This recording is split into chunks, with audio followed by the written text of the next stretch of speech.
Captain Picard. Priority 1 message from Starfleet coming in on secured channel. My Readier Room.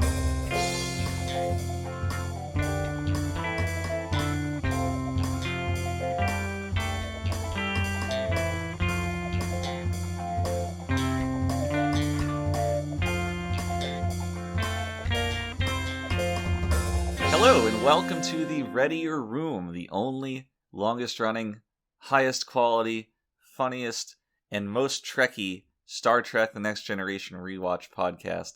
Every week we're coming at you with behind the scenes hidden lore about TNG and TNG people. My name is Mitchell Mells, Chief Consultant of Services at Paramount, and with me is my life partner, Brandon Hobbs. Brandon, how are we doing today? Wonderful, Mitch.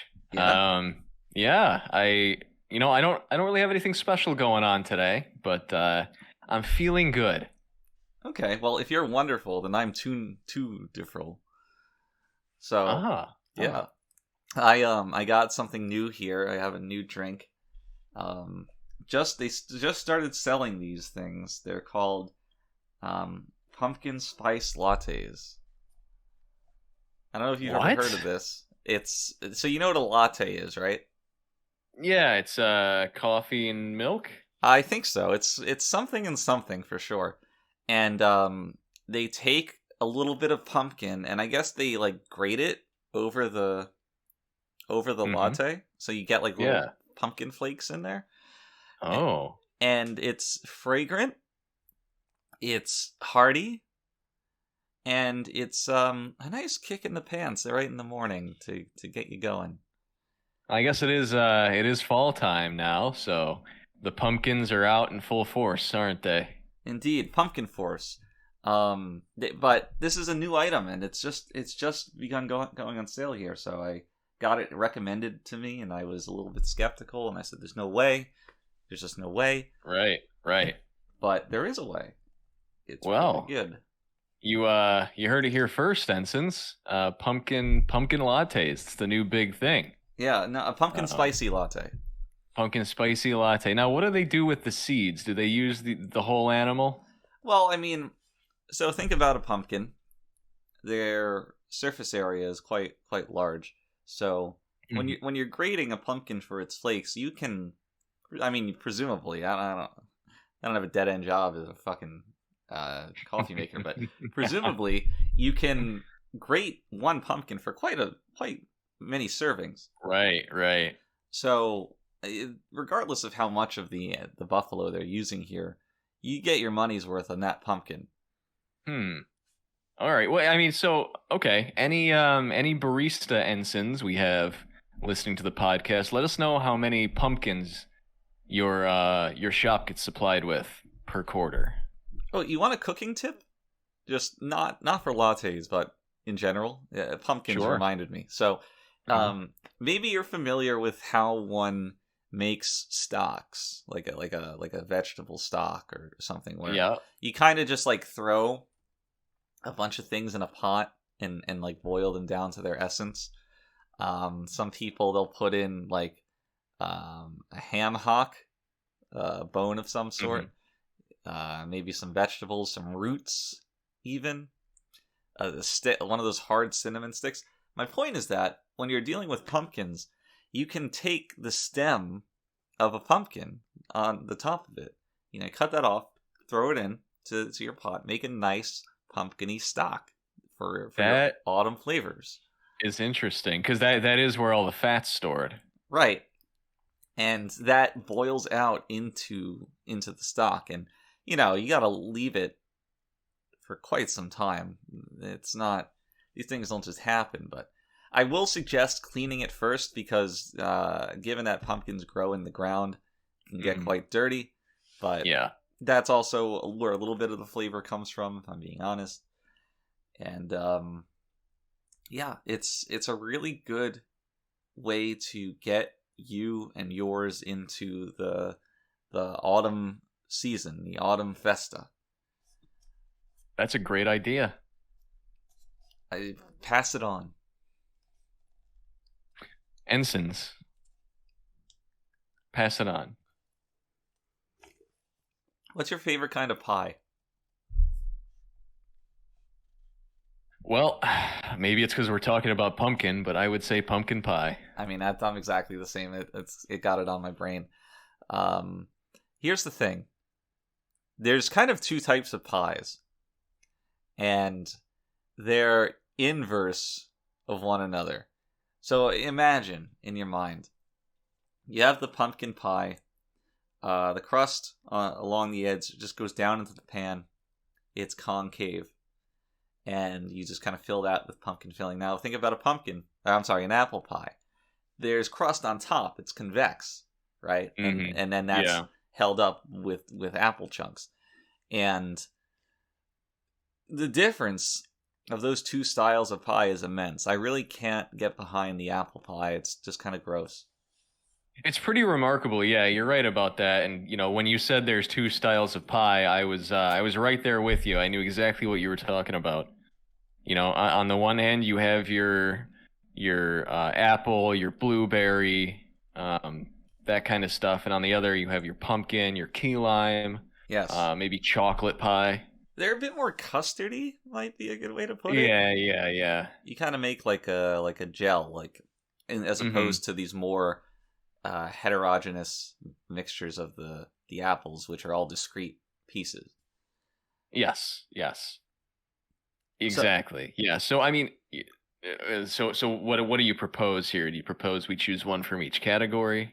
No, I'm fine just going with pumpkin, and I think really because I just hate the idea of the more convex pies, and when people You hate them, they're just not appetizing to me because here's what happens: you have a fork and you have your piece, and what your mission is to cut off a piece of the pie. So you try to get it through the upper dough, and in doing so, you just push out all of the filling because it's not nothing's holding That's it together. true.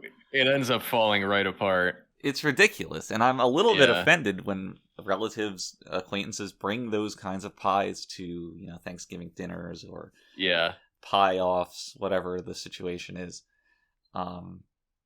It's difficult to eat. The reward isn't there, and the mouthfeel also isn't good because the mouthfeel is terrible. It is. I mean, when the apples are too al dente, that's when it becomes a problem. You're biting into the pie and you get this crisp, and it's just god awful. Yeah, it's like that's what I really wanted, a crunchy pie. Right, yeah, the apple should be mushy, very soft. If a baby can't eat it, yes, I don't want it. I need my food processed to the furthest possible degree, which is why I do prefer a nice pumpkin. But how do you feel about pecan? The nut or the pie? The pie. I'm gonna guess you haven't had it. No, I have only once. The thing is, I'm not wild about the nut. Not that I dislike it. Wow. No, it's wild. Here's the thing. And I'm not trying to be cute here, but when you get mixed nuts, it truly is a mixed bag. Everybody's got their preferences, and there's at least one or two nuts that you just kind of put up with because they're there. Mm-hmm. Not unlike a social situation. And right. Pecans fall into that latter category, where I'll eat them with other nuts, but I'm never gonna buy a bag of pecans. And when they're the centerpiece of a pie, I'll put up with it because it's a pastry and it's got these sweet elements that are intrinsically going to be a little tasty. And the pecans are there for the ride, and it's not necessarily bad, but I'm not over the moon about it. That's how I feel about it.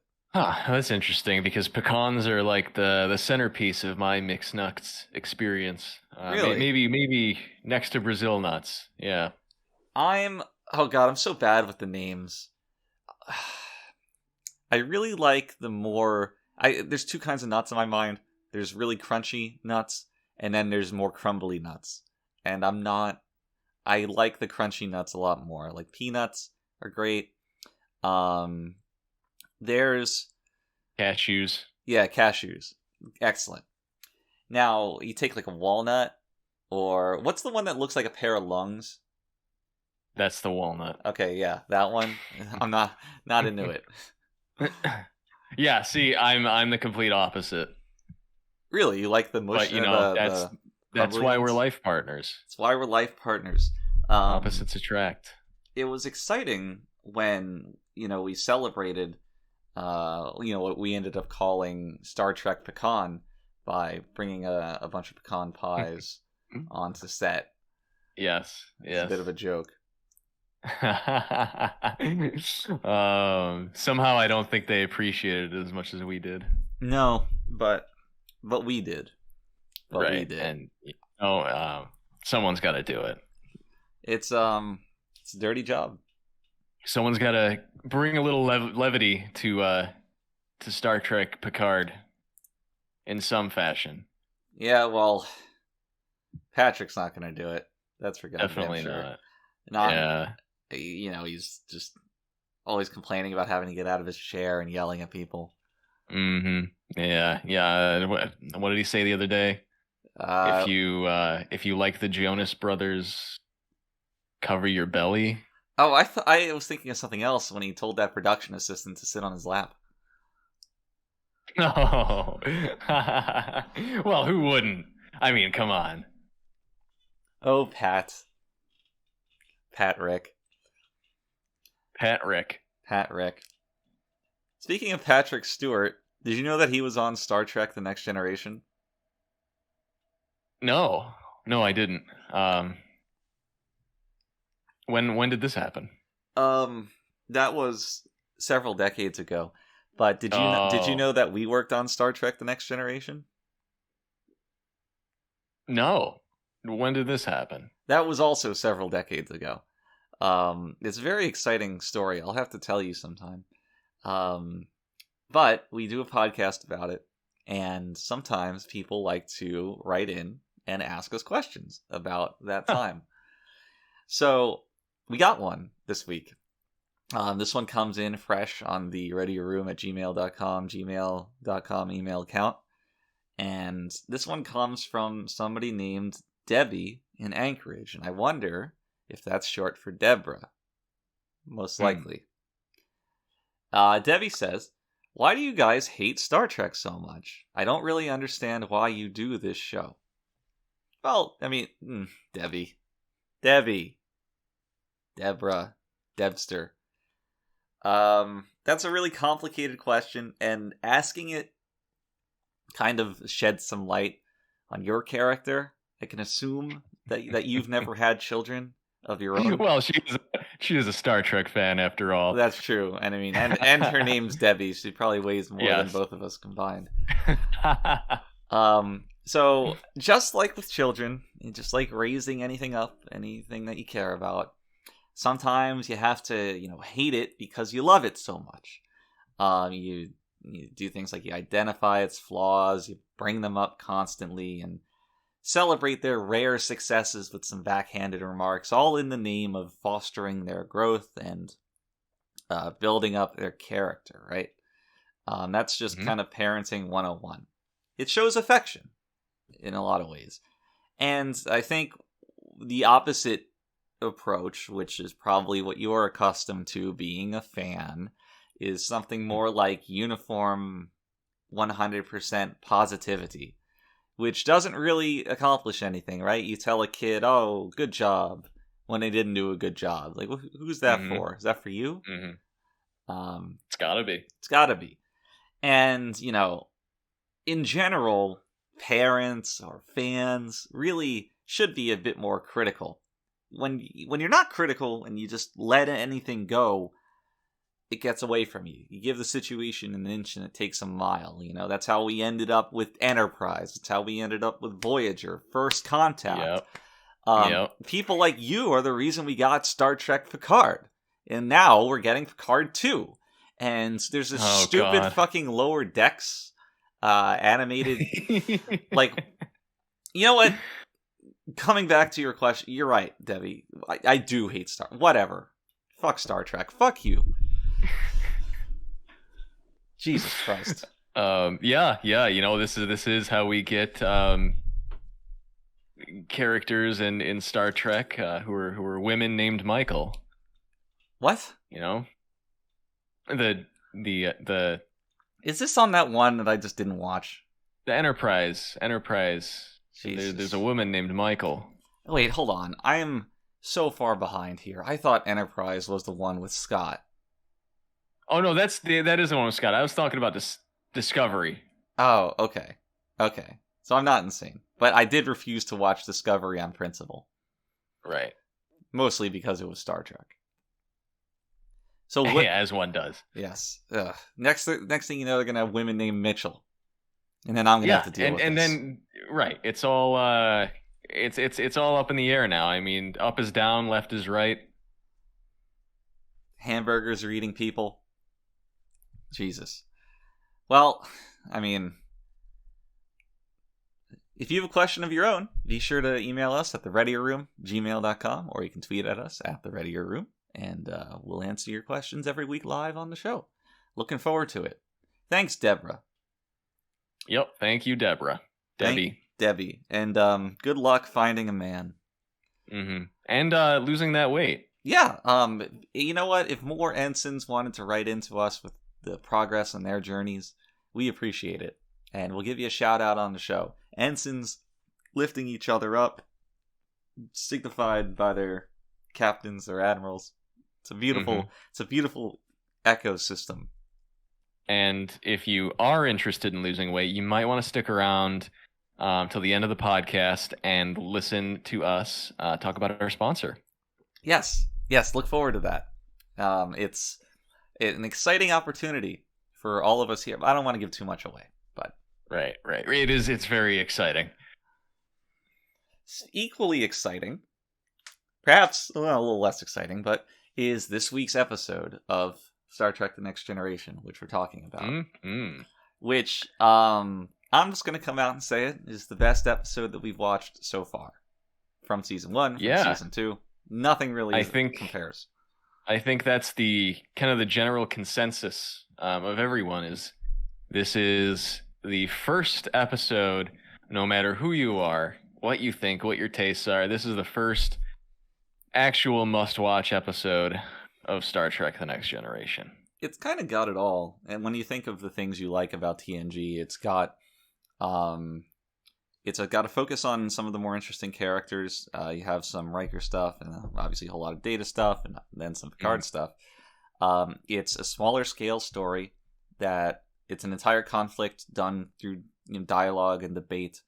It raises an intellectual and also ethical question, perhaps philosophical, and it handles that with a certain amount of grace, and it's got a lot of great performances.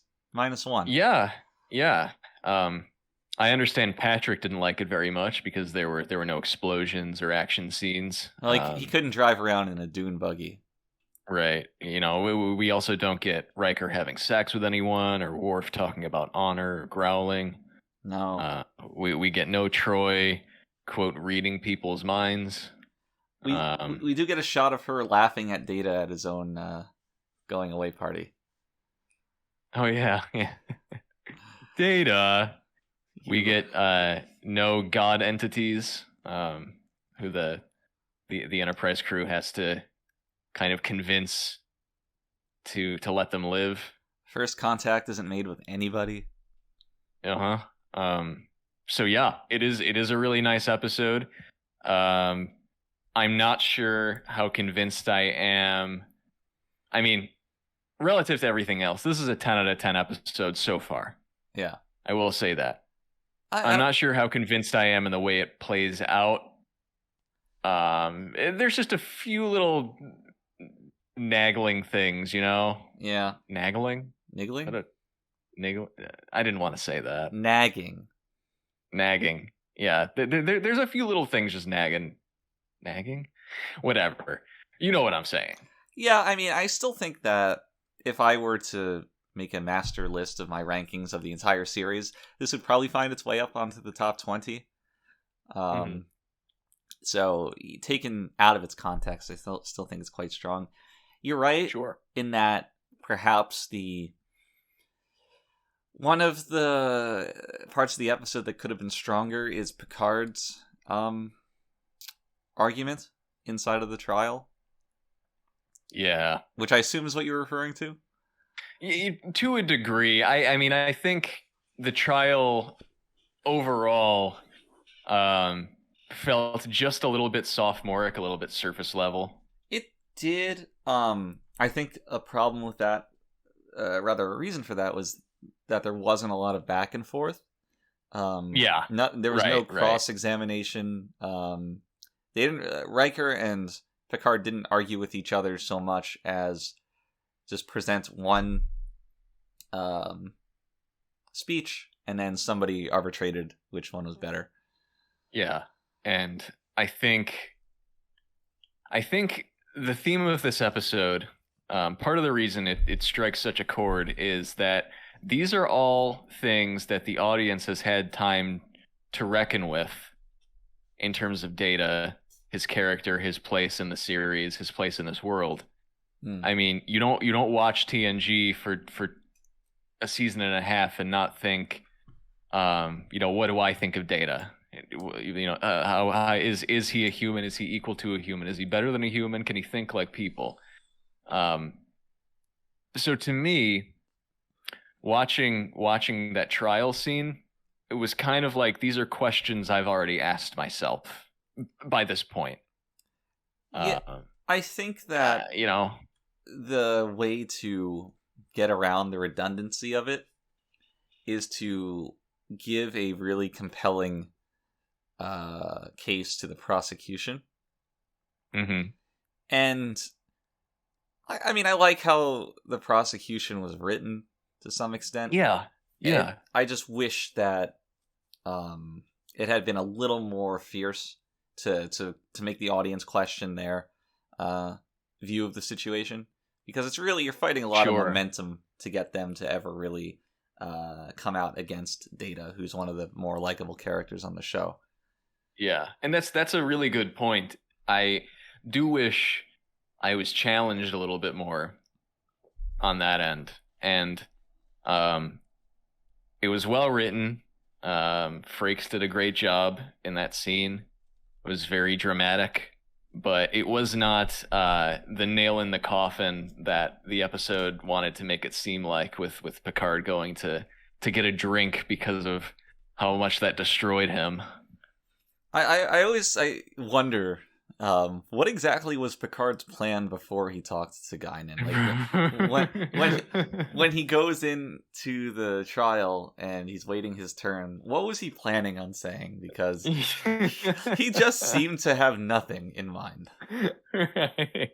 It's like he never thought about this at all, and that's another thing. I mean, if the audience has thought about it, he has as well. He's a very, very philosophical person. So there's a really funny moment where after Picard talks to Guinan and he's starting his defense, the tone with which Patrick reads the lines just makes it sound like Picard is just making it up as he goes along, and he's just lost. He sounds so defeated. Right. He's like, well, I mean, I guess all of us could be individuals with rights. Yeah. I agree. But, obviously, he gains more momentum as he goes along, and it ultimately is a well-acted scene. But yeah, starting off was a little strange. It's an emotionally satisfying scene for sure. So I can't get too upset about it. How do you feel about the decision to have Riker be the prosecution? Stupid. It was stupid. Yeah, I agree. It's a very hand-wavy, where the JAG officer just forces him into the situation. Well, if you don't try your best, I'm gonna know, and I'm gonna get you. And it feels very un-Riker to not find a way to win within these confines. Definitely. And it's such an arbitrary rule to begin with. Right. It didn't sit well with me that, you can't ship someone out. there's no one else to in the area that could possibly do this, who's maybe objective. Right. You know, this is like a clear conflict of interest, and the way the episode gets around this is, the woman, what was her name? JAG officer. The leader of the Jagoffs, the leader of the 25 sector Jagoffs. Philippa. She's a Jagoff. Amanda. I mean, I Philippa. Her actress's name, Philippa. Yeah. Philippa says, if I think you're not doing the best job I think you can do, then it's over. But that would also require her to have the ability to read minds. But maybe she's a Betazoid.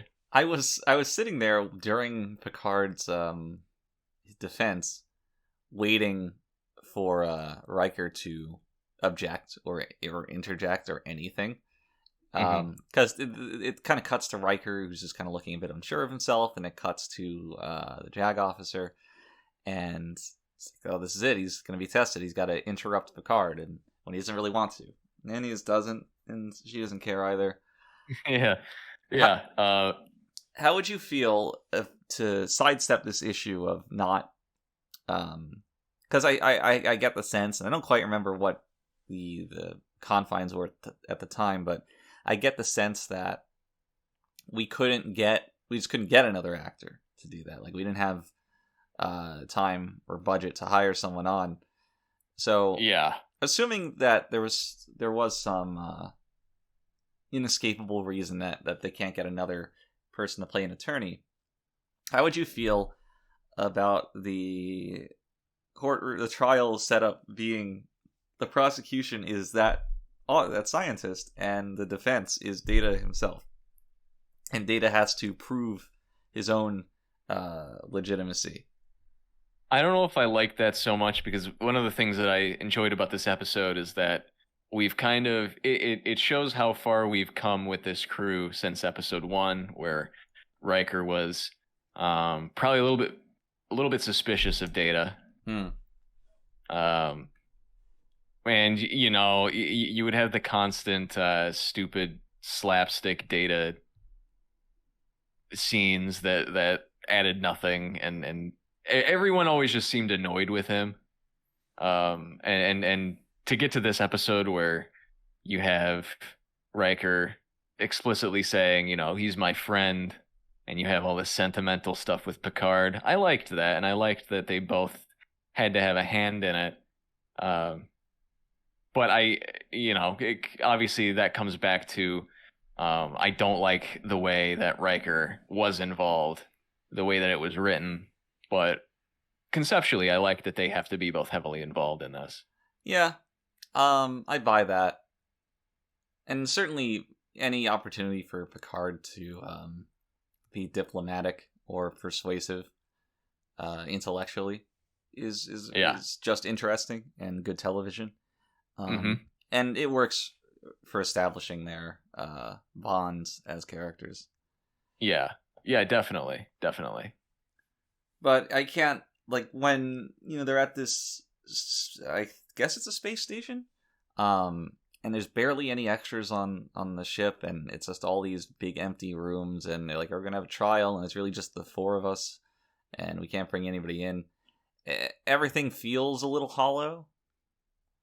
Not necessarily when you're privy to the context and the situation, but rather when you're just watching the images on screen, and it just feels like this is a huge room and there's 2 people in it, and the camera's kind of pulled back, and it just feels a little lonely. I don't know.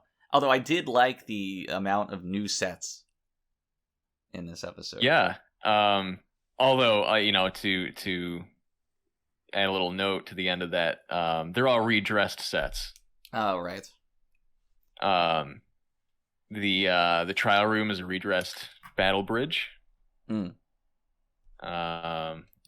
other set was there? There was the set where they played poker. There was right. Yeah. There was the set where Picard first runs into Philippa. You know, I was gonna stop here. What is this name? Philippa? Like, I get it, Philip, feminine version. Philippa? Yeah, that's her name. That's how it's pronounced. Yeah, that's how Patrick says it anyway. And... You know, Amanda, the actress, of course, would go on to write the songs for the Land of Before Time sequels. You know, I thought that was her. Mm-hmm. You can kind of tell. Right. I had that suspicion for the longest time, and you've just confirmed it. Yep. Good for her. Yeah. A big shout out to whatever is holding up her hair in this episode. Look, I'm not gonna front, okay, as the kids say. I thought she was pretty hot. Yeah. She's got a little something. And you know, at the time, I'm not afraid to say that I was, you know, before I chose to be gay, I was attracted to her. Yeah, I never got that. Well, I don't know. She's just kind of very off-putting. very handsome woman. She's a handsome woman. She certainly is. How do you feel about that poker scene?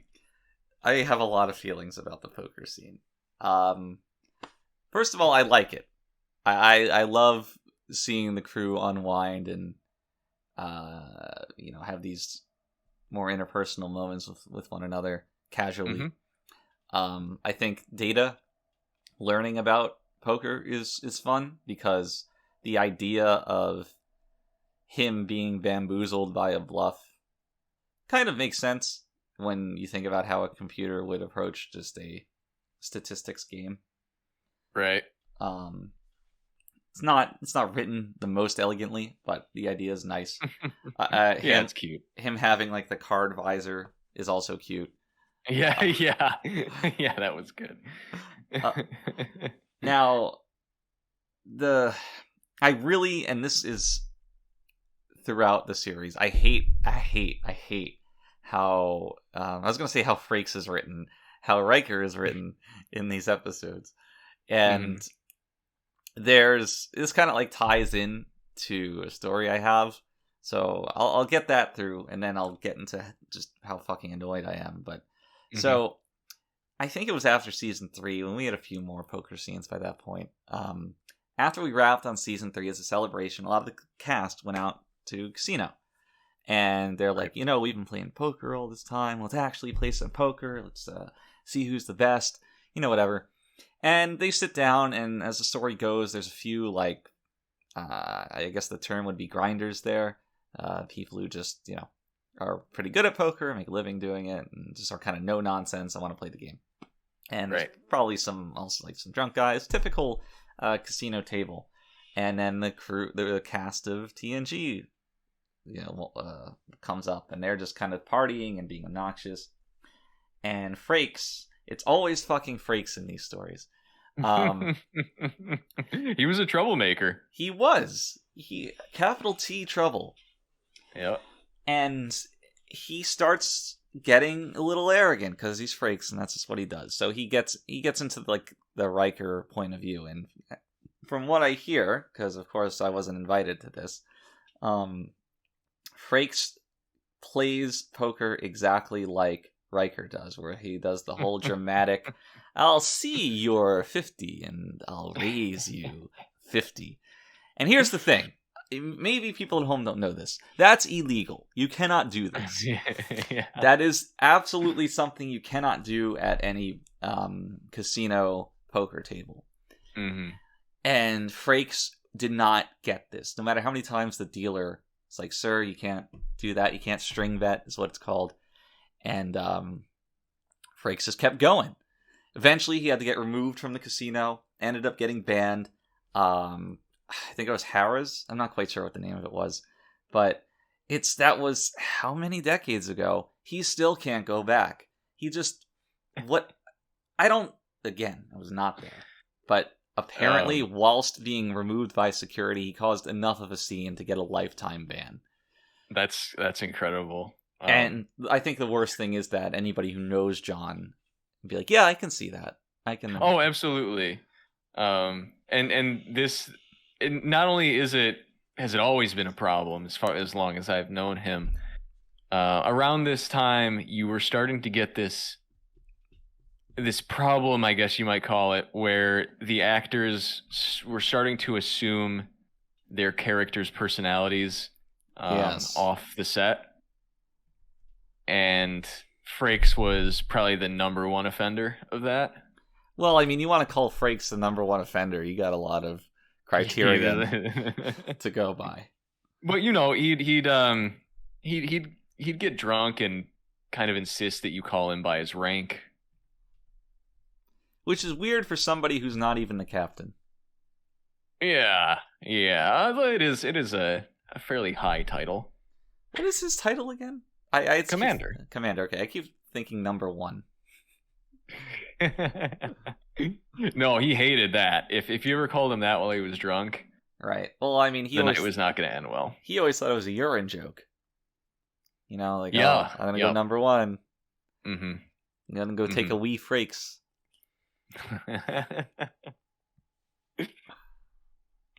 So what is it that you dislike about how Riker is written here? That's just it. Like, this is completely autistic, but I cannot get over this betting strategy thing.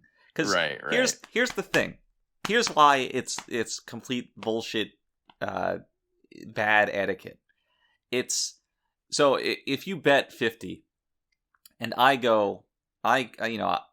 also put in 50 and just kind of like wait. I'm like watching you for your response. And then, if you show a sign of weakness, I'm like, and 50 more. Yeah. It's just, and it's so slow. If everybody did that, games would just take forever. And just watching it, because he always, that's how the character's written. That's how he's played. I can't really blame Frakes so much for this, but Riker always has such an arrogant air about him, and like all the other characters talk about his poker prowess. He's cheating. He cheats. Yeah. It's very much like a trench coat wearing kind of convention goer, who's just a little too confident. Yes. Has no self-awareness. Everyone should be making fun of him. All the other characters should be making fun of Riker for doing this. You could make this scene 10 times better if Riker's behavior is exactly the same, but just like you said, the other characters are just kind of like bullying him. Like, Riker bets, and then Data's like, flopping his hand around. It's like, well, I'll see your 50, and I'll raise your 50. Yeah, that would have been solid. But to actually be fair to the show and the scene, no, I have no problems with it in that regard. It's, like I said, it does a lot of nice things for establishing the characters in a different environment than we typically see them, their relationships that aren't their work relationships. I like it a lot, and I'm glad it became a mainstay. It's a good way to start off a Data episode, too, especially something like this. Oh, yeah, that is a good point. Thinking about it, there's a number of good episodes that start with poker scenes. I like the one where they're in a time loop and it keeps cutting back to them at the poker table. Yes, yeah, that's good. Now, here's a question. In a post-scarcity society, explain gambling. Well, we're going to have to reckon with the post-scarcity society, I think, a couple of times throughout this episode. I guess, I mean, in the same way that it's kind of fun to gamble with change or whatever. Yeah. Kind of. It's maybe like a penny stock. You can kind of create your own fun in that regard. But I get the question. It takes a lot of honor and mutual understanding to have fun gambling with either low stakes or imaginary stakes. And the reason I say that is the fun of a game of chance like poker relies on everybody operating on the exact same level. If you have, people who are, I don't know, shark-ish, maybe like Riker, who is, he's bluffing and he's taking it seriously. And then you have somebody who just rolls in. He's like, well, no, this isn't real money. I don't care. I'll just go all in. Yes. Right? Yes. Yep, absolutely. And neither of those two people can really have fun with one another. Everyone involved has to be on the same level. You need to have the same kind of competitive spirit if you don't have anything to really lose. It's a good point. So it's conceivable that you could get that, but I am dubious. Yeah. So let's distance ourselves from poker talk before I kill myself. No, this is the poker podcast. No, that's our other podcast. That's on Wednesdays. Oh my god, I forgot about that. You're getting them all mixed up, Mitch. You want to do a plug right now for the poker podcast? Yeah, Wednesdays, usually, as long as we're not, working on something unexpected. Poker Pals. Usually about half an hour. We talk poker. We talk poker people. We talk poker players. We talk poker strategy. And we do a weekly review of a given card. Like one week we'll talk about the Jack of Clubs, right? And we'll discuss kind of the history and the merits of it. The cons, and it's a general idea. I just want to, every time we say this, and on the podcast itself, we always have to bring it up. We're not giving financial advice.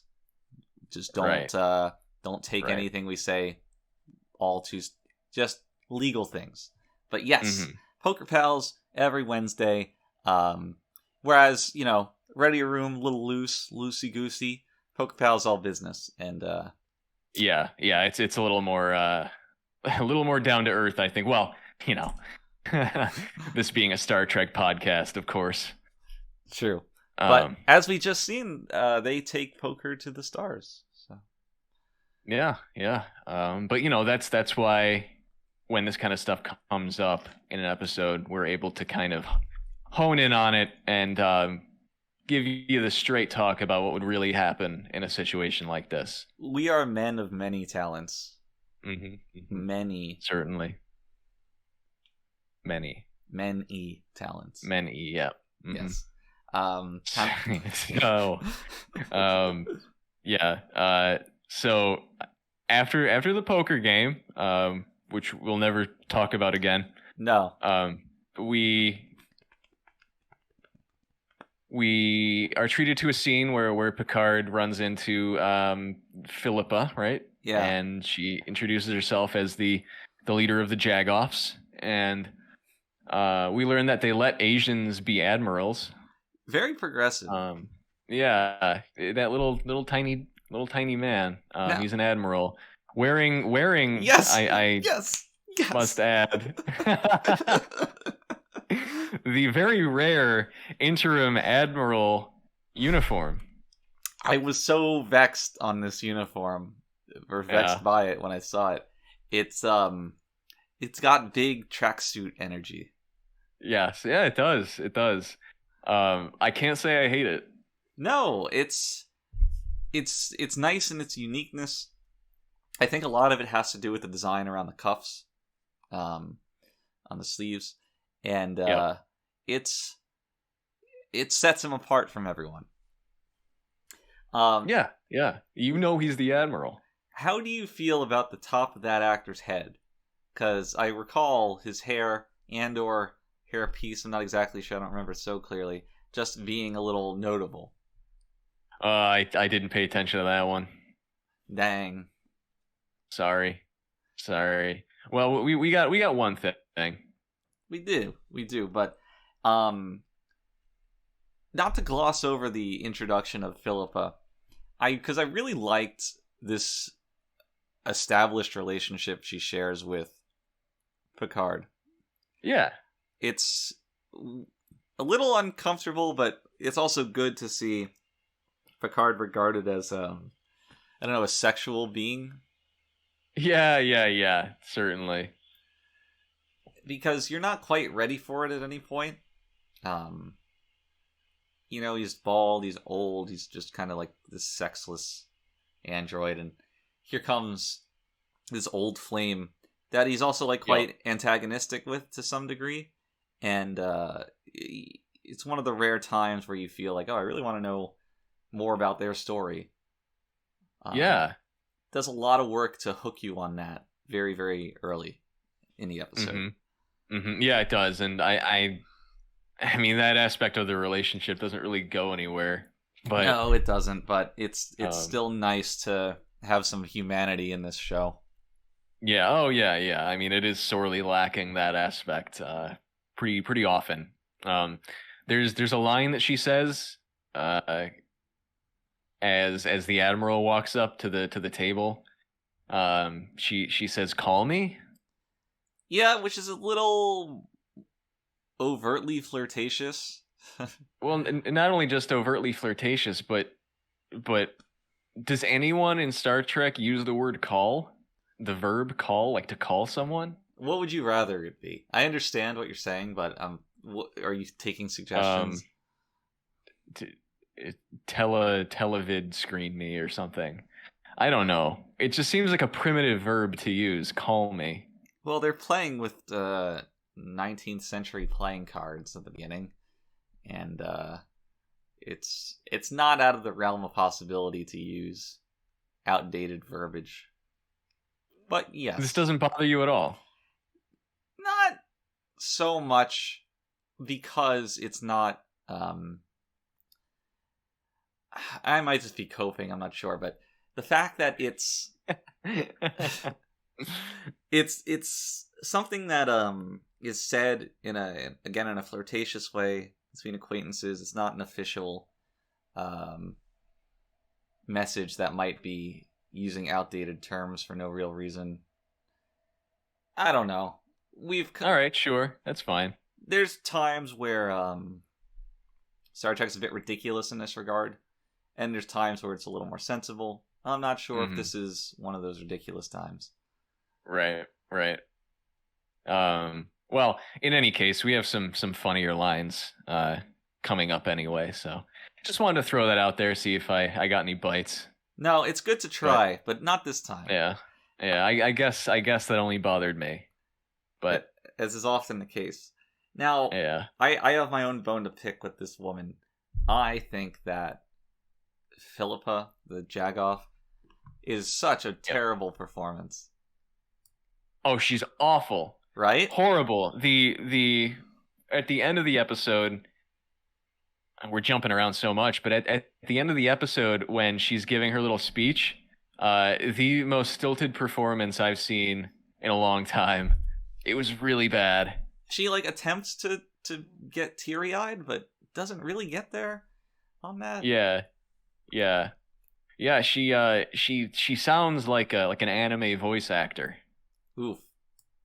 A localized one or a... Yes, yeah, it's like an English dub one. Yeah, I buy that. It's a shame because otherwise the episode is characterized by really good performances. The guy who plays I don't remember what the scientist's name was, but him. Maddox. Maddox, that's right. He would go on to create the best damn page in the universe. Oh, right. And he can say that because he's been around the universe. Right, yeah. Makes sense. And obviously the main cast, Patrick, John, Data also gives a... Yeah. Data. Patrick, John, and Data. Patrick, John, and Data. Brent also gives a good performance. Yeah. Brent was great. You're right. Maddox was great too. In fact, do you remember that scene in Data's quarters? Between Maddox and Data? Between Maddox and Data. I do. Where, it was supposed to be, obviously in the episode, it's the book that he's packing away as Shakespeare, given to him by Picard. But behind the scenes here, You see when you're watching the episode, you see just the slightest bit of hesitation from Brian as he starts to read from that book. And that's because the book was not Shakespeare as he expected it to be, but was actually Michael's copy of the Quran, which was opened to, and I remember this verse vividly from our on-set Quran study. Oh, yes. But here was the verse. Men are the maintainers of women because Allah has made some of them to excel others and because they spend out of their property. The good women are therefore obedient, guarding the unseen as Allah has guarded. And as to those on whose part you fear desertion, admonish them and leave them alone in the sleeping places and beat them. Then if they obey you, do not seek a way against them. Surely Allah is high, great. So Brian's recitation in that scene was all entirely from memory. And, just got to shout out to him because what a professional. And we rewarded him by never calling him back to the show ever again. Yeah, I mean, you don't want to risk putting a stain on the legacy of what was a truly excellent performance. You risk tainting that. And it was all just amazing because, with the Quran stuff, it really gave a certain mood to the set, right? Mm-hmm. It's nice to have such a delineated schedule where all right, these are our work times broken up 5 times in a day, and it gave everybody such a unified pace that sometimes the guest actors struggled to keep up with. But Brian, no, he was there all the time, just keeping lockstep with everyone else.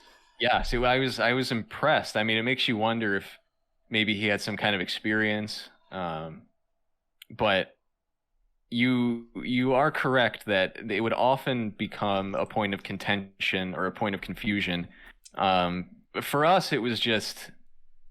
I mean, it was a logical step. The first season production was so, I don't even know what the word would be, chaotic, It was formless, directionless. It really needed some kind of guiding light. Right. And, I think going into this practice with season 2, we started to finally find kind of our purpose, our meaning to what we were doing. So yeah, you're right. It's nice to reflect back on that. It is. It wasn't all smiles. Do you remember that time Amanda drew a picture of the Prophet?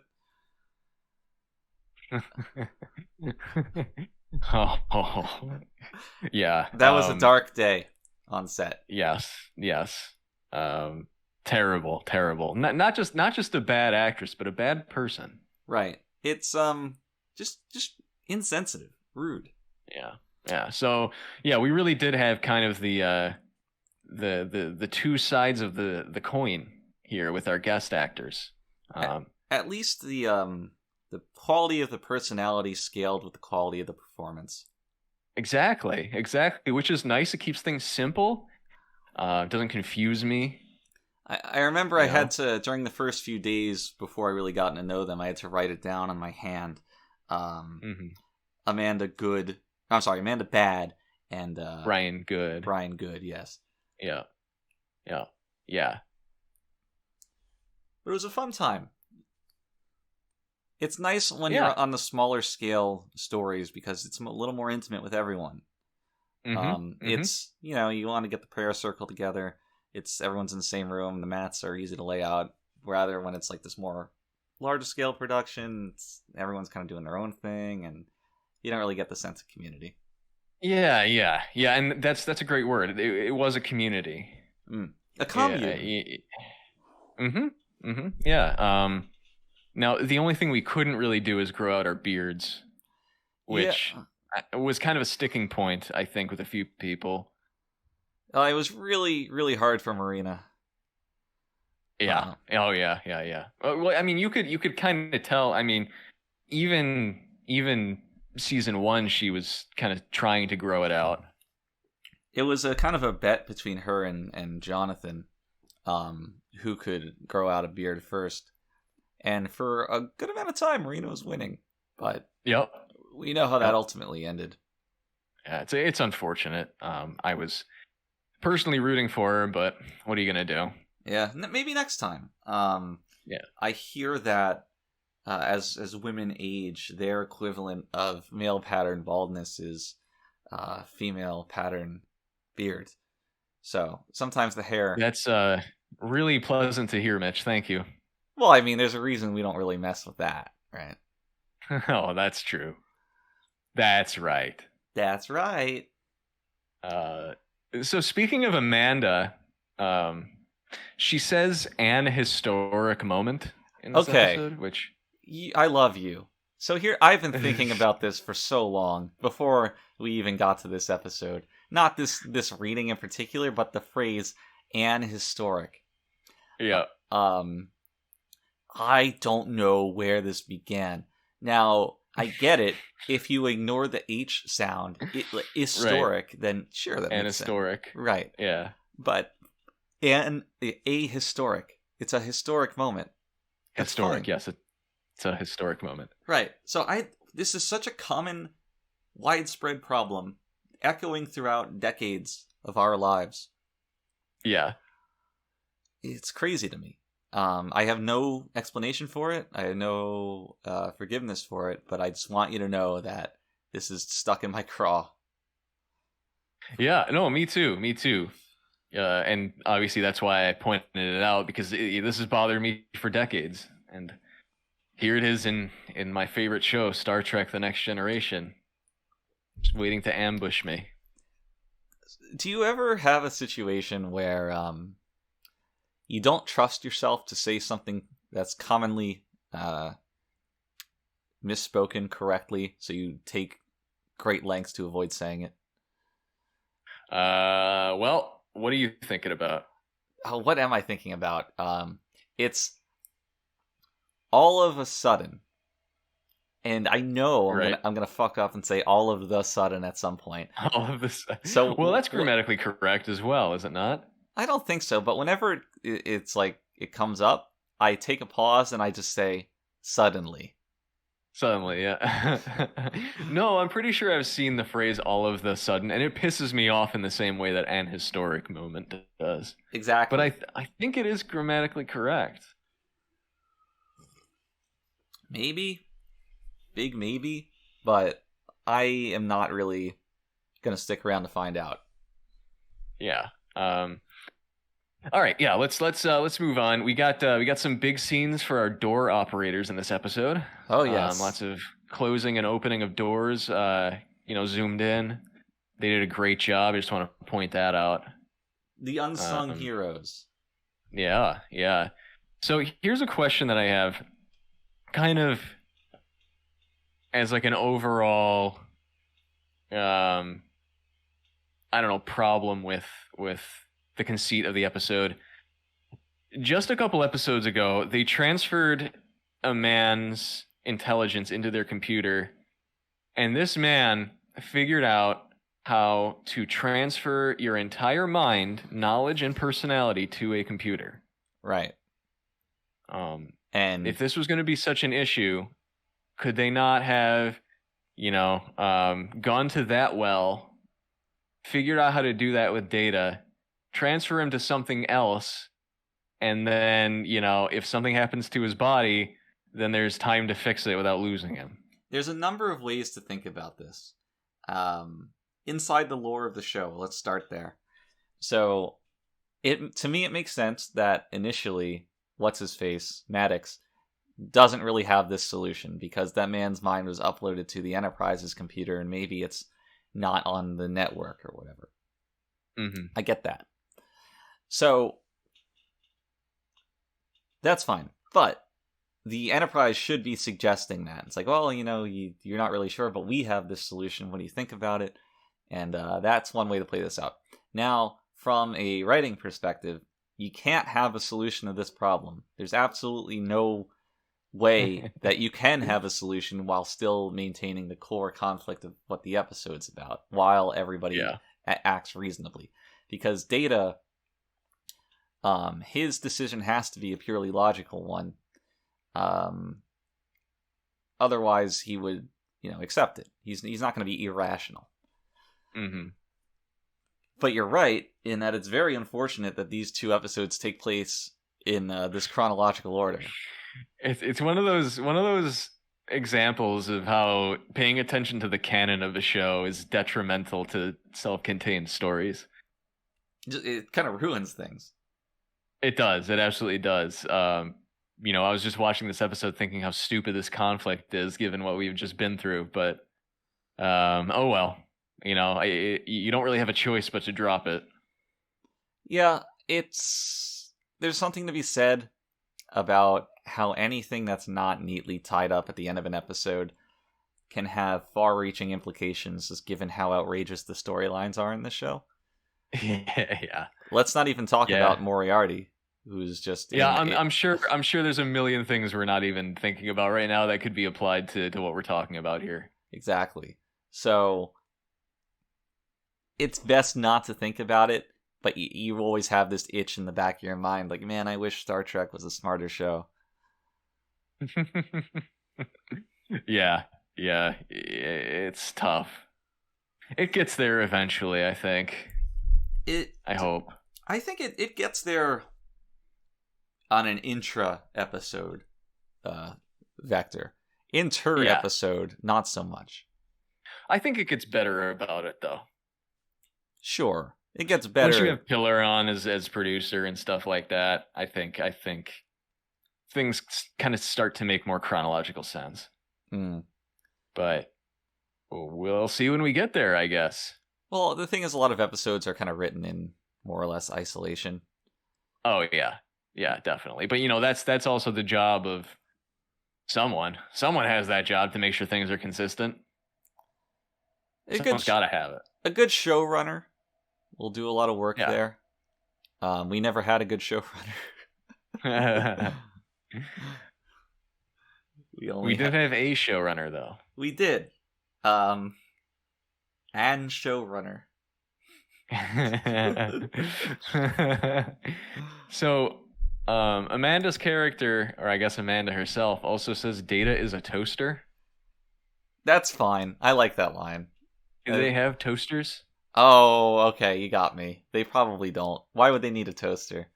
Although this did cross my mind, however, that Riker does enjoy cooking in the old style way, right? Yes, that has come up. That's part of his romantic charm.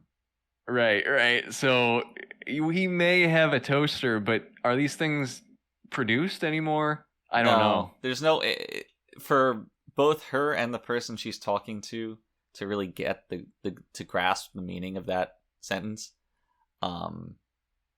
Takes a lot, and it would definitely be more of a specialty thing if it was to exist at all. Yeah. It's like a guy who's really into like I don't know, IBM PC compatibles or something. Right.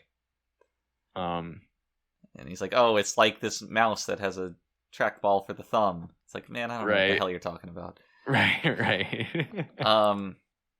Now, just as an aside, do you think that the evolution of cooking has become an enthusiast who's really good at dictating things to the replicator? Like, computer, right? Make me some Klingon targ with a hint of this marinated in this special rub, and whatever, any number of details. It's like 3 parts heart of Blargag, 2 parts Snorf. Basically, all cooks just become ideas guys. Right. Yeah, you gotta like write it down at like the exact measurements on the sheet and kind of like dictate very slowly to the replicator. Yeah. That's my image of the trajectory of cooking as a hobby in the Star Trek universe. It has to be. It has to be. I mean, there's really no other option. Although maybe there is some appreciation for the doing it the old school way. If Riker does it, and he obviously just does it to get women, then there must be something to it. If Riker does it, there must be something to it. Indeed. Mm-hmm. I had there was something I was going to ask. Where are my notes here? Oh, as long as we're talking about ridiculously minute things, and this is a step too far in terms of the ridiculously minute, but I take a lot of umbrage with the size of Picard's teacup in the opening scene. I'm sure you don't remember this, but No. if you look at it, it's a very, very thin, vertically oriented teacup. However, it's also not that tall, so there's absolutely no way that thing has more than a gulp of tea. It's like a little tea party cup for a stuffed animal party. Basically, yes. The equivalent of a tea shot glass. Well, that is. I can see why you would be upset about that.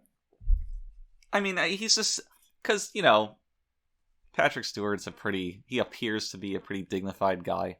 Certainly, Yeah. Jean-Luc Picard is, and he's sitting there holding this dainty little teacup that your daughter's doll would hold, and Right. it's just ridiculous. It's ridic. Yeah. It is. It's Chronicles of Riddick. Indeed.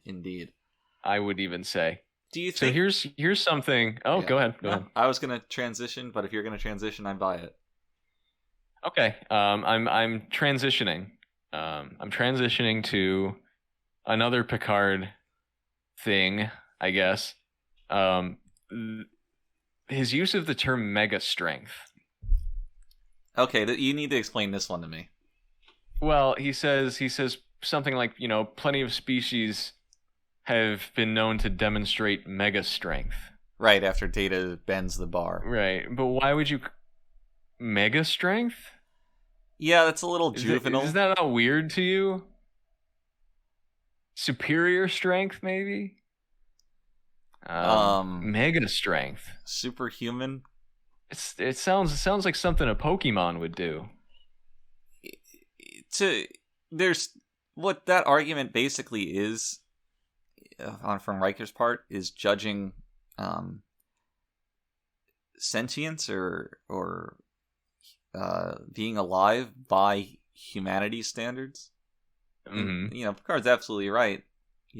Worf could probably bend something pretty thick while still being alive. And yeah, I don't know. I agree with you that phrasing is pretty juvenile and ridiculous. I guess another thing that bothered me more than it bothered you, I suppose. We're totally off this episode. We're not syncing up. Okay, I got something for you. Okay. How about the reading of the line "you buying" at the very end of the episode from the... I hate you because I was going to talk about this at the end. At least we synced up. In a post-scarcity society, they can ask for things from a replicator. Who's buying? Well, there's that, but the reading of the line itself was just terrible. Like Kingdom of the Crystal Skull energy. Of course, yes. You buying? Like, why did they use that take? Yeah. Very stupid on all ends. I agree, but I am a little angry that I didn't get to point it out and look like the smart one this time. You don't get all of them. Yeah. It's weird how so many of these focus around the JAG officer, Philippa. Yeah, the JAG off is, I don't know. If we just had a different actress, it would have been so much better. Yes, the lines themselves still would have been incompatible with Star Trek lore, but everything else would have been of a higher quality. Right, they would have been convincing to some degree. Yeah. You buying? You buying? I encourage anybody to go rewatch that line and just hear the delivery of it. What did you think? What did you think about the resolution, the immediate resolution of the trial, and Maddox's reaction to it? Oh, you mean his complete and utter instant change of heart? Yeah. I didn't like it. I Right. thought that there had to have been a better way to resolve Maddox. And I certainly don't mean that they should have had him like stamping his feet and being like, "Oh no, I lost." Well, he should have been a little upset. I mean, that's upsetting. It's an upsetting thing to happen. You travel, or He you should wait have. all this time and travel, and you like this one thing that Right. is your life's work gets completely taken away from you. He should have been upset, but I don't think cartoonishly so. You mean he wouldn't like jump up out of his chair and point at Picard and say, "I'll get you for this." Exactly. I just don't want to imply that. But I don't think that an abrupt, unexplained change of heart is the best way to do it either. Right. Yeah. Picard and Data win, and Maddox stands up and says, "Isn't he beautiful?" And then they really call it weird. out. You know, the Jagoff's like, "Oh, you said he instead of it." Yeah. Oh my god. Oh, I wanted to kill myself. What a. It's like, thank you. Any kind of I just nuance wasn't would have been paying nice. Yeah. attention. If the only thing missing was her looking directly at the audience. I guess we all learned something today. I guess we did. Something while we're on the trial scene, I completely forgot to bring this up when we were talking about the little back and forth, but we actually had a scene on the cutting room floor here. Yes. I mean, it's the title of the episode, right? It is, yeah, and so I can't believe I forgot to mention it. I guess we were kind of like just too into the we were too passionate about the criticism, as we of often this are. episode. Yeah, it's sometimes we get lost when. I mean, the purpose of this podcast is obviously to tell the stories, but sometimes we just get a little too wrapped up in the episodes themselves. But yeah, so the scene where Data admits that he's intimate with Yar. Right after this part, we initially had a scene, filmed and everything. We had a scene where Picard would ask Data to stand up and pull down his pants so he could measure his genitalia. Right. And he'd argue something like, how could such an impressive specimen be considered just a machine? You know? And unfortunately, for a variety of reasons, this bit got dropped, and it completely ruined the double entendre of the episode title. The Measure of a Man, right? Right. It doesn't make as much sense anymore. Instead, we just got a bunch of letters like, what does this mean? I didn't see a tape measure in the whole episode. What the hell? Yeah. It just doesn't make any sense. And, we've had a couple of those this season, but I think this might be the first time where we were actually close to, making good on our episode title, and we just didn't. But if you do look closely, you can see that Brent was indeed wearing the prosthetic during Picard's interrogation. So definitely go back and take a look. This was unfortunately one of the scenes that did not get reinstated in the 57-minute Blu-ray extended version. This one is not sure why, but I think it's still in the vault. I mean, obviously Gene's gone, but what is known as Gene's vault has a lot of forbidden scenes. Is the best way to put it. Yeah. It's probably with the estate. Yeah. So maybe one day it'll come out. I mean, there's a lot of examples of this throughout various kinds of media. And inevitably, they always find their way into the public hands. Mm-hmm. So I can't guarantee it'll be mastered very well, but if you find, or one day you'll very likely find a scene of, Data dropping trow. Which, the funniest part of that was having to do that with the Starfleet uniforms. And I want you in the audience to conceptualize in your mind, if one had to expose that area of themselves while wearing a Starfleet uniform, how would they do that in an efficient way? Now, I'm not going to ruin the surprise. You can stew on this and theorize together until it inevitably comes out. But it's a very interesting conundrum that a lot of people don't think of. Yeah, we'd be interested to hear your theories. Feel free to theory craft Indeed. and let us know. But speaking of Gene, we haven't really talked about him too much this episode. When I would say he was maybe a little more involved with the behind the scenes of this show than other episodes so far. Gene has kind of been exiled from this episode because he kind of screwed the pooch. I mean, I don't want to count the ways, but at least in one. So, a not often talked about element of television production is the need to advertise, cut promos, things like that. And a lot of times what you do is you, either if it's for this week's episode you're advertising or for the season, whatever, you take what you have filmed so far, grab little clips, edit them together in an appealing way, maybe put a voiceover narration on it, come up with somebody from the graphics department to make like a promo sign, like, oh, coming September, whatever it is that you're advertising. A lot of work goes into that. And Gene, once he receded from direct production, he still enjoyed getting creative with the smaller things like that, and I appreciate that. It's good. It's good to stay productive in old age. Yeah, especially when you're trying to cope with what he was dealing with. Indeed. Now, I think a problem is that Gene didn't have a lot of overhead on anything that he did, really. A lot of trust he had built up, a lot of connections, and because of that, some things got out the door that maybe shouldn't have. Key example, this episode. Gene's cutting a promo, and he's grabbing dialogue from this episode, and for some reason, he takes the line of the JAG officer saying, and I quote, "I'm neither competent nor qualified to judge Data as a human being." Except he takes that line and he cuts off the tail end of it to become, quote, "I'm neither competent nor qualified, period."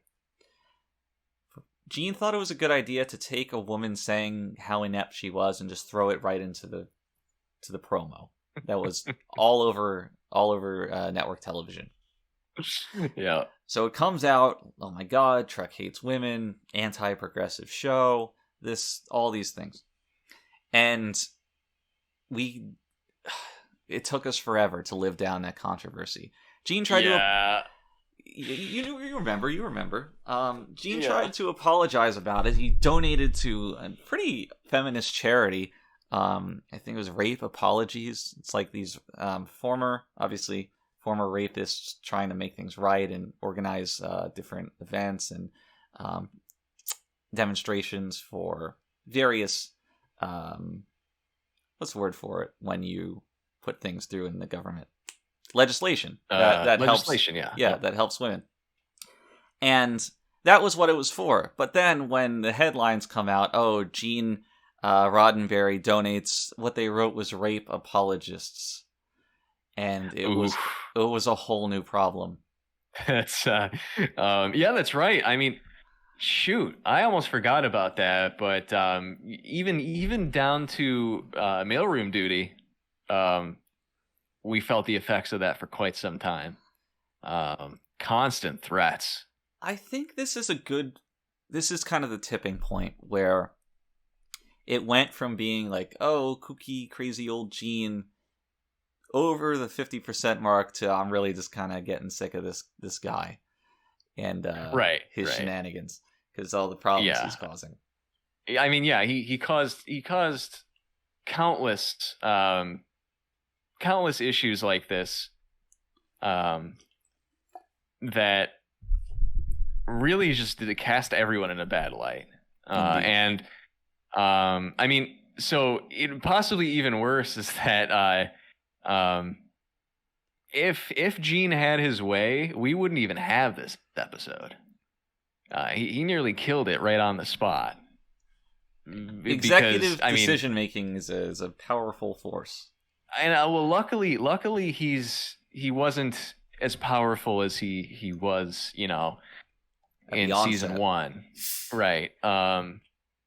Because his idea with this episode, his problem with it is that since Jewish people no longer existed in the future, what he might call unclean professions like bankers and moneylenders and lawyers as well, they would have no reason to exist.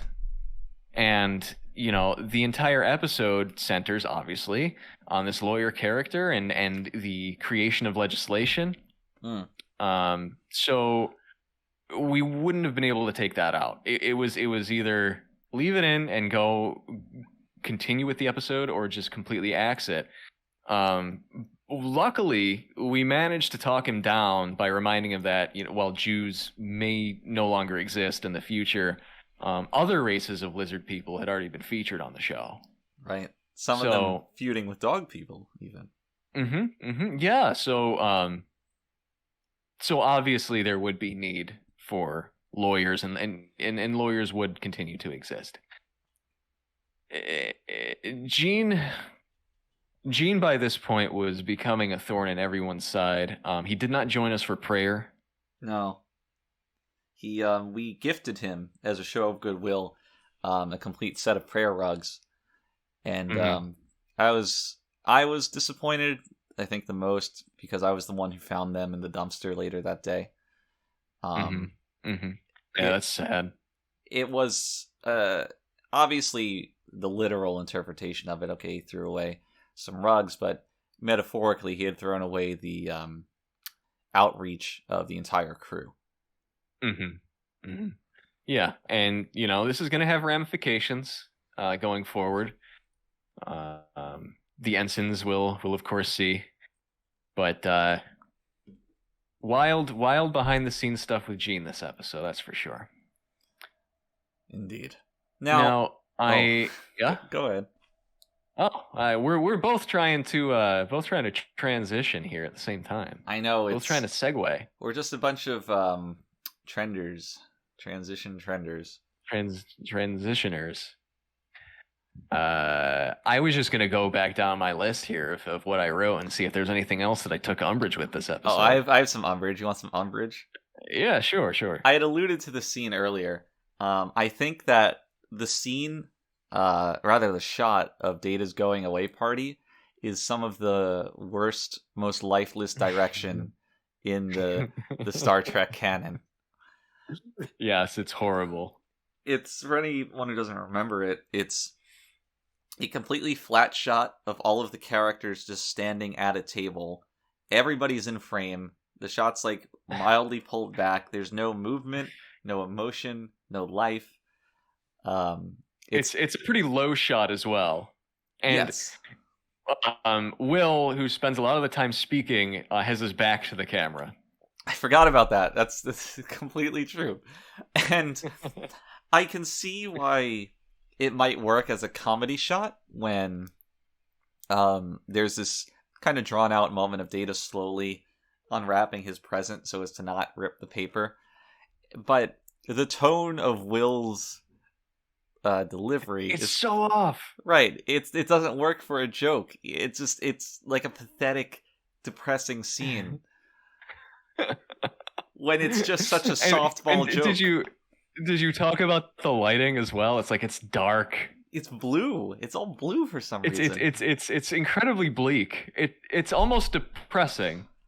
It's a real contradiction because you can take it one way or the other, I guess. If you want to make a sad Data's leaving scene, or if you want to make a funny Data doesn't really know how to unwrap a birthday present scene. Right. The shot could work for either of them if you tweak some of the other elements, depending on what you're going for. But yeah, this weird middle ground that we're in is so bizarre. It's a really good point, and it's not something I would have brought up, but you are correct. That is a horrible part of this episode. Are we staying on this scene? I'm not. Okay. I wanted to bring up Data's false equivalence of bringing up Geordi's eyes Yes, to Picard. that was. What was that about? Am I misunderstanding this? So the context was that Data, Picard was saying, you'll still have your like memories. You can upload them, and it'll be fine. And then Picard said, "I'm sorry." And then Data said, "Well, why don't you just upgrade your eyes like Geordi?" Essentially paraphrasing. Yeah. And to be honest, why not upgrade your eyes to be like Geordi's if they are just that much I better guess, than right? everyone? You could come at this from a few angles. I guess. I mean, I think I just kind of inherently misunderstood the scene. It's not great. It's not a great moment. Especially when that's supposed to be such a powerful ringer that Picard sends Data away and he picks up the phone and he's like, "Get me a lawyer." Yeah. Yeah. Yeah, it doesn't make any sense to me. And I'm trying to kind of vocalize why, but I can't. It just doesn't sit well with me, that scene. It's just a bad scene. It is. It's bad because it's bad. Bad because bad. I like it. Speaking of Geordi, I don't know. This didn't make it that far into production, but the original version of this episode is about proving and doubting Geordi's humanity, but it felt a little. Yes. Well, you can see kind of the footprints of it left behind. Yes, in Guinan's speech later on. Exactly, where if in this iteration of it, it feels a lot more strange to have the black character comparing things to slavery apropos of nothing. When in the context of the show, Guinan, her people haven't ever been slaves. So it's like, what? Right. I don't quite get it. But when you think about the roots of the episode, then it's makes a little more sense. Yeah, it does. It was a weird thing to bring up in the context of this. Well, I don't know, maybe not. Maybe it sort of ended up working. It works, but the thing is, to me, is that it being such a big issue and having a black actress bring it up, it makes it have more weight than it logically should, because Guinan has no connection to slavery. And Picard probably isn't either, because their time is so far removed from that. So when you have that, you can't separate the two in your mind and just say, well, Guinan just happens to be bringing up slavery. It's like, no, they're obviously saying something here, even though it doesn't really make sense for the characters to do that. Right. Yeah, that's fair. I think the idea, introducing that idea to the trial of, we make thousands of datas. What we decide here is going to have an effect on how we treat this new group of people and how that's going to reflect on us. I think that was the most interesting part of the argument. It is, but to me it feels a little guilt trippy. For example, if the question is about Data's humanity is being called into question, and you raise the point, well, if we do this, we're going to basically enslave all of these androids. The logical response from the other side would be, so what? I don't really view these things as people anyway. Yeah, so I guess it can really only be brought up in tandem with the rest of the argument, that is that, Data is obviously self-conscious and sentient. Right. But I liked its presence in the argument. Its presence was its presence. Just like what I'm doing here. Heyo. I don't really dock the episode for any of this. It's all fine. Yeah. but yeah, it just it's could have a good been episode. Just handled slightly better. I don't know, make it like Yes. an 8 into a 9 or a 9 into a 10, whatever it is. Yeah, there's just a little bit, and I think the subject matter was a little bit too Nuanced? deep. Yeah, too nuanced, too deep for a 45-minute episode. To be honest, I don't think it would work well as what's the other option? A two-parter, right? I don't think it would work well for that Well, either. yeah, no, it's somewhere in the middle for sure. I mean, that's why there was that extended Blu-ray edition, Right. But it's not the reason. I don't think the length is why I don't think it would work for a two-parter, but rather there's no point of the episode where you could reasonably have a cliffhanger, which you kind of need whenever you're doing a two-parter. Mm-hmm. Rather, it's just one continuous, low-key story. Where if it had been a two-parter, I think the writers would have felt compelled to artificially inflate the tension. You would need like a sting, and someone would look at the camera and say, "We're going to lose our data." Or there's this contrived moment of Picard poring over law books, and he's like, "Wait, I found it! I found the loophole." Which he goes to what's-her-face to find a loophole and just never really gets anything. Which I found kind of funny.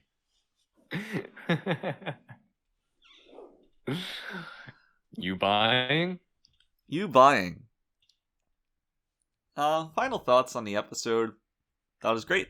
I'd say it's the best episode so far by an extremely wide margin. And I'm completely satisfied. Yeah. Yep, I would say the same thing. I think, like I said at the beginning, I think that is basically the consensus of Star Trek fans, of Star Trek critics. This is where the series kind of begins, I guess. Can't wait for next week to suck. It's going to suck. Overall, as much as we complained about this episode, there's not too much I would change. So, yeah. I think this is the first episode I can sit back and say, I would be totally hands off with it for the most part. If I had to dig into it and change stuff. Good and episode. yeah, I guess that's it. What do you got? So okay. This past week, I've picked up a comic book series from our friends, the Tiptons, good friends, Scott and David, called Mirror Broken, Star Trek: The Next Generation, Mirror Broken. And for the ensigns who don't know, a high chance you've never seen any Mirror Universe episodes, but the concept of the Mirror Universe started back in the original series, where there was this parallel universe where Spock and Kirk were evil and had mustaches to show that and that's kind of it's kind of continued throughout the rest of the series as something that is it's a well that you can go back to, and that's exactly what the Tiptons did. They said, what about a Star Trek comic that is completely centered on the idea of Picard having a beard and being an asshole? And so we get Star Trek: The Next Generation, Mirror Broken. We have Picard and all of his Mirror Universe cohorts serving on the Stargazer. And the plot of the miniseries is that they have to steal the Enterprise, which is being built in secret by the Empire, the human Empire, so that they can go kill a bunch of Klingons and Cardassians. This sounds really stupid. It may be one of the worst written things I've ever read. Ever. And I want to go through this issue by issue in terms of questions that I have for you, because I need to milk it. Okay. For one thing, but also because there's just so much there. The prologue issue, episode 0, you might say. It introduces us to the crew. You got Picard, you got Data, Troy, Yar. I don't think anyone else is there yet. Oh, you have Barclay, who I mistook for Remick, but that just goes to show you how many effete men we have as guest characters on TNG. Well, if this is the mirror universe, Barclay should be like he was in the Nth Degree, right? Like competent and confident. Well, yeah, somewhat. He's a low-ranking officer. He's not necessarily as pathetic as he was in his introduction in the show, but he's not super competent or anything like that. But the prologue focuses on him, and at one point, the Stargazer is shipping prisoners. I can't remember if they're Vulcan or Klingon. Well, if you don't say it right, I'm not going to be able to get the question. I know.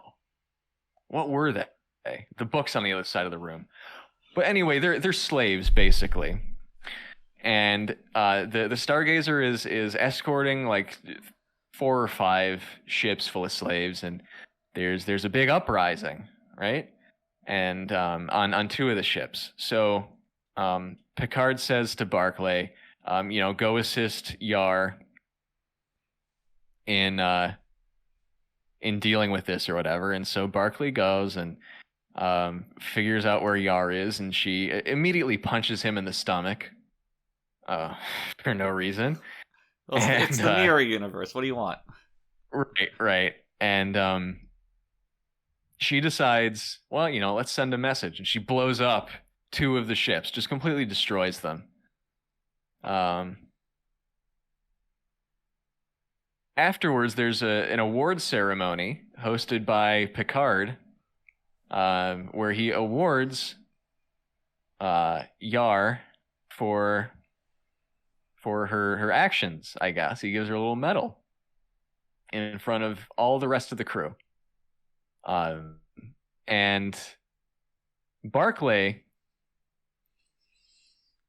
by the end of this prologue here, though, like within the next couple pages, he actually becomes the chief security officer instead of Yar. And my question to you is, how did he do that? How did Barclay become the chief security officer instead of Yar in the mirror universe? How did he take Yar's job after Yar received a medal from Picard? I just want you to know that listening to the preamble of this question is the most difficult thing I've ever done on this podcast. Okay. I'm gonna say besting Yar in some kind of physical combat. Uh-huh. Yes. Take that one a little further. Oh, jeez. Sneak attacking her with a knife. Yes. No way! That's exactly what he does. Holy shit. He sneak attacks her and stabs her in the back with a knife. And then Picard looks directly at the reader and says, yes, it's exactly how I planned it. I hosted a fake award ceremony and told you, Barclay, to kill Yar. No way. You're lying to me. And no, that's it. And you cannot deny that the preamble was not worth this revelation. That juice was worth the squeeze. Good lord. I'm just amazed with myself that I got that. Yeah. Especially with a knife. What a primitive weapon. So uncivilized. Really, I can't believe what a poorly written piece of garbage this is, and it's really ignited my curiosity for the rest of Star Trek Apocrypha. Let me just double check here. You can't believe that a Star Trek comic book is poorly written? Well, I mean, for something published in 2017, you would think like there would be some kind of standard. Well, I don't know. Not really, actually. I guess not. I don't know. I guess not. So, Yeah, and there's a lot here. So let me just take a moment to appreciate the fact that even in the reverse mirror universe, Yar still is not able to live, to survive. Yes, I did like that. That was a nice little bit of irony, I guess. By all means, she should still be alive here, but nope. And killed by Barclay of all people. That's just embarrassing. Yeah.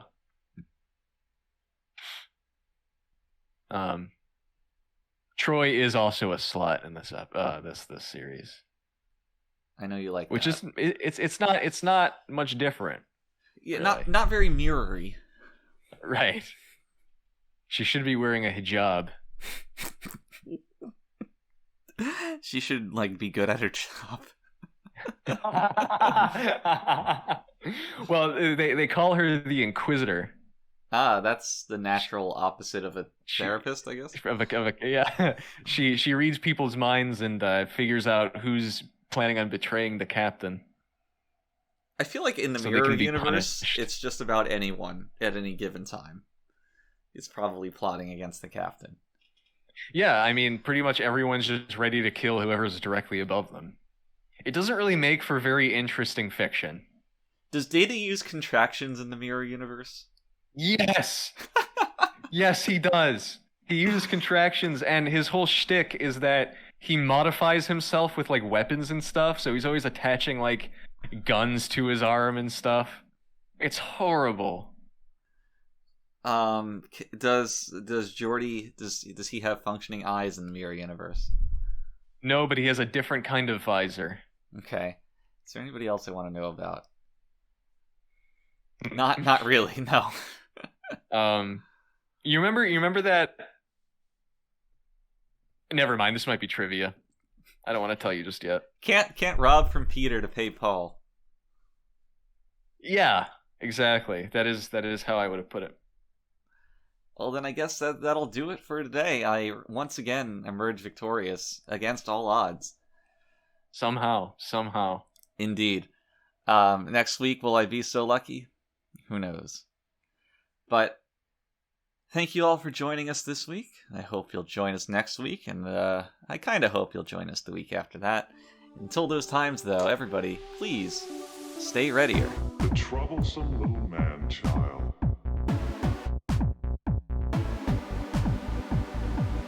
Consider that in the history of many worlds, there have always been disposable creatures.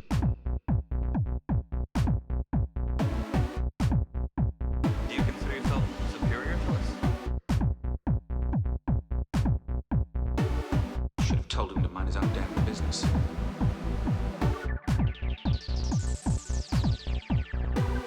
But I stroked the beard thusly. Do I not appear more intellectual? Computer! Freeze program. It's not a promising beginning.